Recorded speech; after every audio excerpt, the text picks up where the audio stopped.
நாவலப்பிட்டிய ஹந்துன்கல பிரதேசத்தில் வீடொன்றுக்கு முன்பாக மண்மேடு சரிந்து விழுந்துள்ளது. இதன்போது ஒருவர் சுமார் அரை மணித்தியாலம் அதனுள் அகப்பட்டுள்ளதுடன் அவரை மீட்பதற்காக பெக்கோ இயந்திரங்களும் பயன்படுத்தப்பட்டன. கடந்த சில தினங்களாக பெய்த கடும் மழை காரணமாக இந்த மண்மேடு சரிந்து விழுந்துள்ளதாக பிரதேச மக்கள் தெரிவிக்கின்றனர்.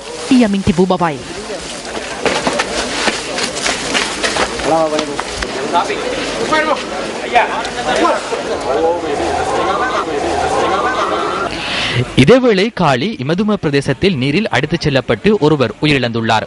நிறுவனம் ஒன்றில் காவலாளியாக பணிபுரிந்துள்ள இவர் நேற்றிரவு குடிநீரை பெற்றுக் கொள்வதற்காக வெளியே சென்றுள்ளார். அதன்போது அவர் நீரில் அடித்துச் செல்லப்பட்டுள்ளதுடன் அவரின் சடலம் இன்று இமதும பஸ் தரிப்பிடத்துக்கு அருகிலுள்ள வடிகான் ஒன்றிலிருந்து மீட்கப்பட்டுள்ளது.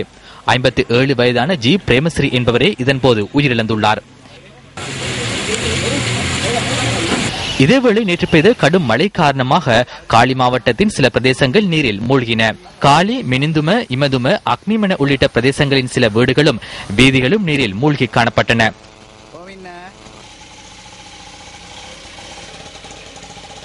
இதேவேளை போகாகோட ஹிராயே பகுதியில் தெற்கு அதிவேக வீதிக்கு அண்மித்த பகுதியும் நீரில் மூழ்கியது. இதன் காரணமாக இந்த வீதியுடான போக்குவரத்து முழுமையாக பாதிக்கப்பட்டதாக எமது செய்தியாளர் கூறினார். காலி கராப்பிட்டிய வீதியின் பெலிகஹெதர பகுதி நீரில் மூழ்கியதுடன் காலி அகுரச வீதியின் பிலான பிரதேசமும் நீரில் மூழ்கியது.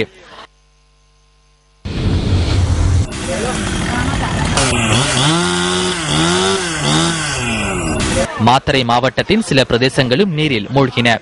கடும் மழை காரணமாக பொல்கேன, தொட்டமுன மற்றும் பப்புரண உள்ளிட்ட சில பிரதேசங்களின் வீடுகளும் நீரில் மூழ்கின. பிரதேசத்தின் வடிகான் கட்டமைப்பு உரிய முறையில் இல்லாமையினால் இந்த நிலைமை ஏற்பட்டுள்ளது. இக்கடுவிலும் சில வீடுகள் நீரில் மூழ்கின.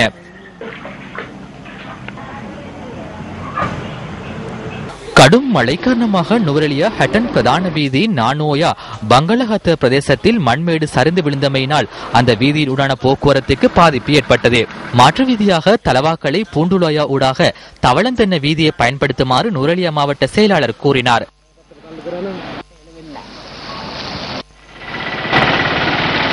இதேவேளை ஹட்டன் பிரதேசத்தில் இன்று பிற்பகல் கடும் பனிமூட்டம் நிலவியது.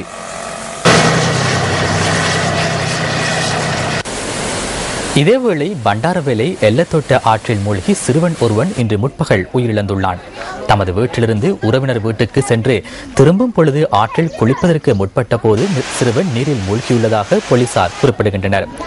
பண்டாரவேலை ஓப்பட்டெல்ல பகுதியைச் சேர்ந்த 14 வயது பாடசாலை சிறுவன் ஒருவனே ஆற்றில் மூழ்கி உயிரிழந்துள்ளான். சிறுவனின் சடலம் பண்டாரவேலை வைத்தியசாலையில் வைக்கப்பட்டுள்ளது. பிரேத பரிசோதனை நாளை நடாத்தப்பட உள்ளதுடன் சிறுவனின் மரணம் தொடர்பில் பண்டாரவேலை போலீசார் மேலதிக விசாரணைகளை மேற்கொண்டு வருகின்றனர்.